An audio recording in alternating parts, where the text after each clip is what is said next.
जय जिजाऊ, जय शिवराय, एक मराठा लाख मराठा. सगळ्यांना माझा नमस्कार, साक्षर दंडू. आज उळगाड पडलेली आहे. 2 दिवस झाले तर गवत कापून. तर रात्री इतका पाऊस पडला इकडं कोळप्याला, लातूर जिल्ह्यामध्ये.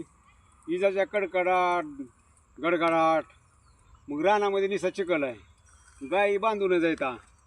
मग गाई बांधून असल्यामुळं 2 दिवसाखाली तिकडं कापलो होतो. आज इकडं दुसऱ्या दुऱ्या बांधला कापालोय. सकाळपासून वैरण नाही. मग गवत कापण्यासाठी 5-6 बारे कापला. अजून कापाला इकडून. लई जरा गवत आडवं पडलंय, जरा वाऱ्याने रात्रीच्या कुणकडे कसं पडलं वर उंच झाल्यामुळं थोडंसं हात घालावं लागाले खाली, बघून कापावं लागाले. नाहीतर ह्या बघा असे उंदराचे सुरकात मोठमोठे. ह्या बघा मध्ये, ह्या बघा, ह्या बघा, ह्या बघा, ह्या असे सुराक राहतात आणि ह्याच्यामध्ये साप, धामिनी काय बी बसते. मांजर बी एक सोबत आहे माझं. मांजर मध्ये गेले तिकडे. मांजर बी सोबतच ठुलीला आहे मी. ये म्हणलं का येते मांजरला. आता बघून कापतोय. गवत भरपूर आले कमरेवर, मांड्याला गवत आहे बघा. मग ही बघावं लागतंय. असं करू करून येणं कापावं लागतं. या बघा, रिस्की काम आहे.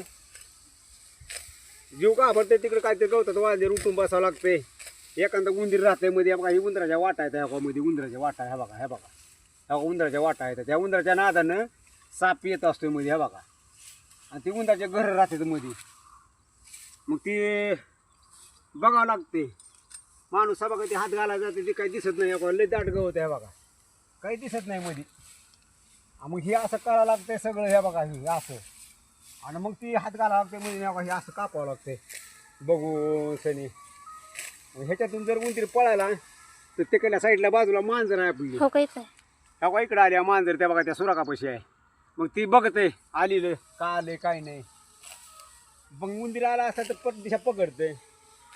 किरडू काही मोठे जनावर निघाले तर ती कडेनं पळते जोरात असं का. ह्या का ती मांजर गेलं पळून. मग जीव घाबरतोय माझा. जीव घाबरल्यावर काय केले बाबा म्हणते, घाबरतोय माणूस. मग पट दिशा एक तांब्यावर पाणीच प्यावं लागतं घाबरल्यानंतर.